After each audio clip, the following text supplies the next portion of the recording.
My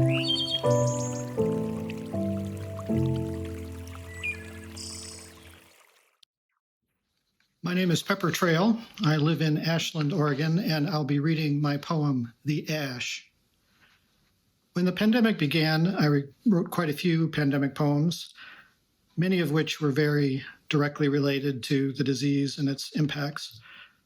But this poem is from a more oblique angle. It was inspired, as you'll see, by looking out of my office window and seeing birds feeding on the ash flowers in the ash tree outside of my office. And seeing them feeding on the pollen made me think about the invisible things that drift through the air, like pollen, like viruses, and like ash. The ash. Outside my window, the finches are at work in the ash tree, their slender beaks slipping between the flowered bracts, quick arrowed tongues darting up the nectar and the pollen.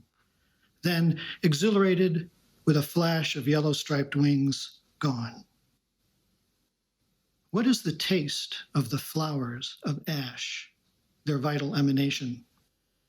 I leave my shelter, brave the invisible danger of the outside air, bend down a lower, pliant limb, and without plucking, bite. The taste on my tongue is uncomplicated, green, alive. I am not a finch. This is not my food, but it is flesh, and my body sparks in sympathy for that other body torn. For a moment set free, I breathe in the wild everything, drifting through the world. On my lips, the taste of ash.